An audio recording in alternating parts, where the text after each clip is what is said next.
Comparison complete. Match found. So 16 different points of. So these prints belong to Detective Gumshoe. Something wrong, Mr. Wright?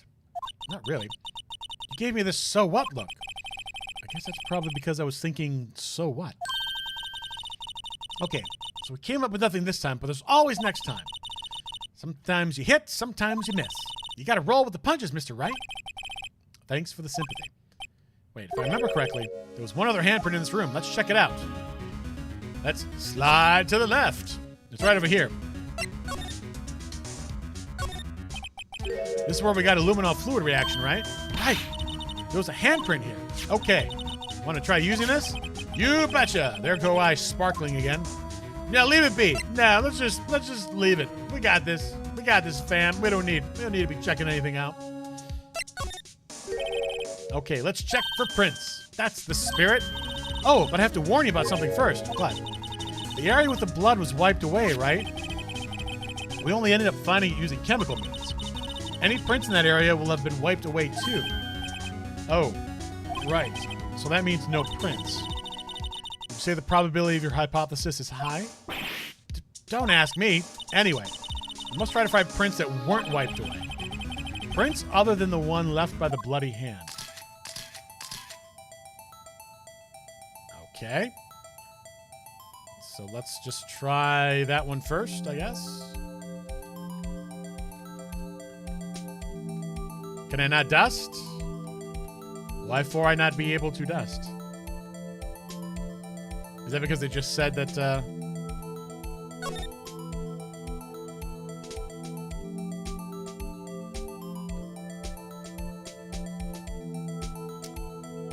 Huh.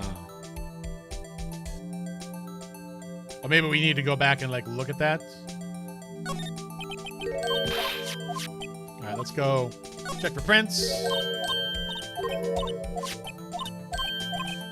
Okay, so we might just not be seeing the prints. So maybe we gotta... Maybe we just need to dust everywhere? Oh, wait a minute. That just let... Wait, what? That lit up? Oh, okay. There we go. And... Dust.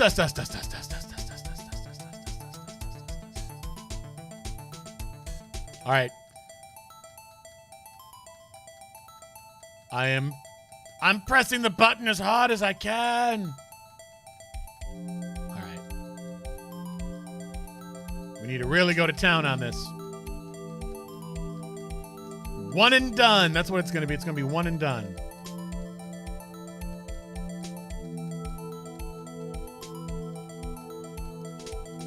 All right. I think we got it. Ruby Wright. What the hell is that? I gave it my best shot. That kind of result won't be any good for matching prints, will it?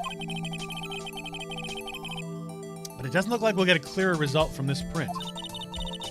Okay, let's try a different finger then.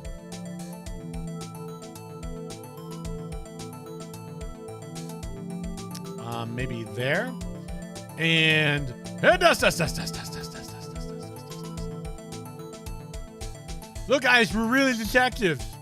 We're being detectives and doing the police stuff. This is super cool. This is just like how detectives really do it. This is real detective work right here. We're totally detectives. It's true.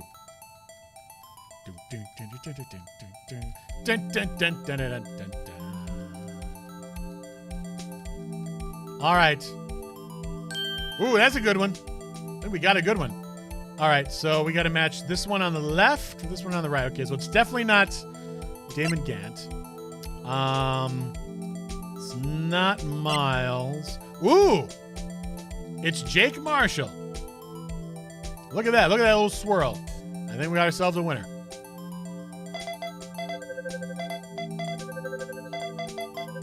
Ooh, we got ourselves a winner. Match found. Jake Marshall. Okay, well, why is... These fingerprints, whose are they? Whose? Is it someone I know? It's Officer Marshall. Huh? Officer Jake Marshall? Marshall found on a bloody handprint left in the evidence room. The print has been wiped. Okay.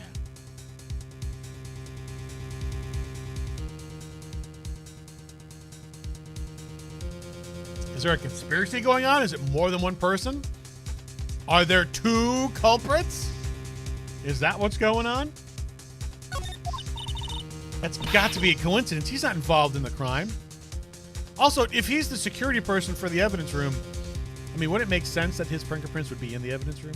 I'm just saying, it does. To me, that doesn't really prove anything. Sorry.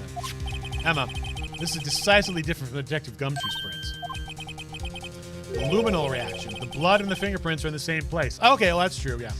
You need to be off. Yeah, I'm going to be ending in just a few minutes, too. I have a feeling we've probably gotten our big evidence, and it's going to be, at any point now, we're going to be stopping the investigation. So we'll be bringing this up again on Saturday. Blood and the fingerprints are in the same place. Oh! So we have Jake Marshall's fingerprints on a wiped blood stain. Why would Officer Marshall?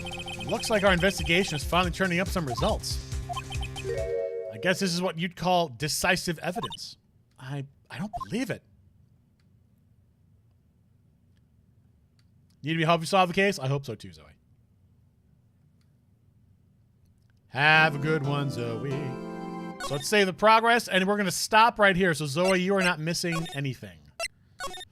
You correctly identified when we are going to be stopping. Because we're going to go to the trial here, and who knows how long this trial is going to be. And there's going to be another day of investigating. And frankly, I don't really want to be playing this until like midnight. So I got other things that I want to do today. So let's get through this. We're not going to...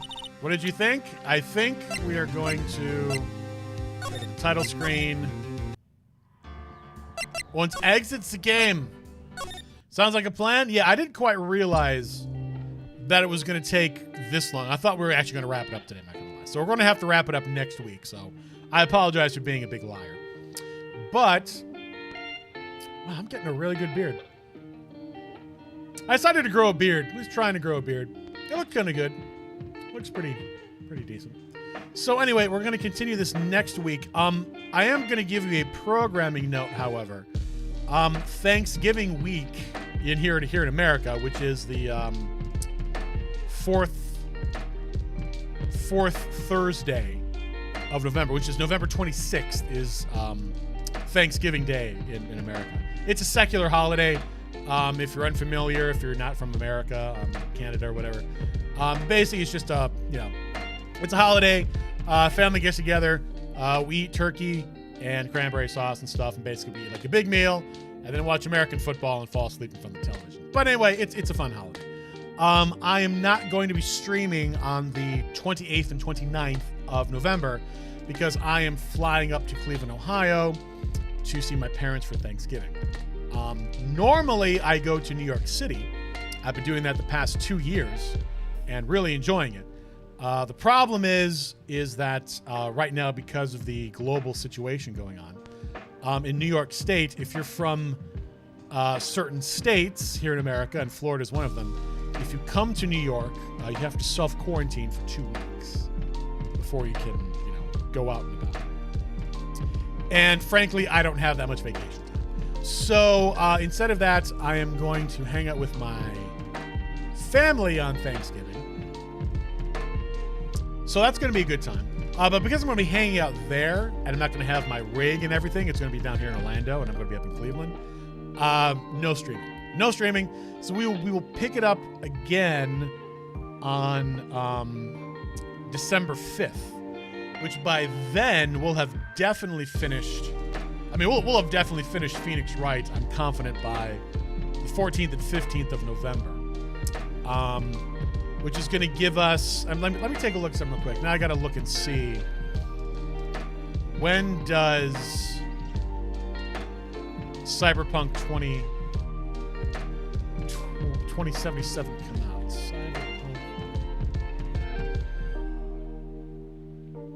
Cyberpunk. On December 10th. Okay, so let's look at our schedule once more. So we'll have finished Phoenix Wright by next weekend. And then there's going to be a weekend right there. Nothing there. And then going to be one more. So like streaming. So streaming, no streaming, streaming.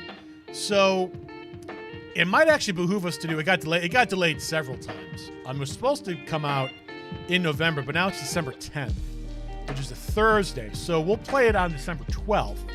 So we've got a couple games that are like one-shot kind of quickies that we can play in one session. That might be a good opportunity to do some of those. So I'm thinking next weekend we finished Phoenix Wright, and then the weekend of the 21st and 22nd, we do maybe like 2 one-shot games. Valhalla might be a good one. That only takes about 4 or 5 hours, if I remember correctly. And maybe something else like that, too. Maybe Firewatch. Firewatch is really good. It's something that's only going to be we'll be able to finish in one sitting, definitely. And then, no streaming on the 28th. And the 5th, maybe some more one-shots. And then on the 12th, we begin Cyberpunk 2020 for who knows how long. I don't know how long the main quest line is of Cyberpunk 2077. That one will probably take us a little while, so that'll be kind of good because we won't be playing older games. We'll be playing new games. That might bring in some new people checking out the YouTube. So let's meet up again next week, 1 p.m. on Saturday, whatever that is your time, because it's 1 p.m. Eastern. And we are going to go ahead and finish off Phoenix Wright, Ace Attorney. I'm looking forward to it. Have a great rest of your weekend. Be good to one another. Until then, bye-bye. And now, folks, it's time to say goodnight. We sincerely appreciate your patronage and hope we've succeeded in bringing you an enjoyable evening of entertainment. Please drive home carefully and come back again soon. Good night.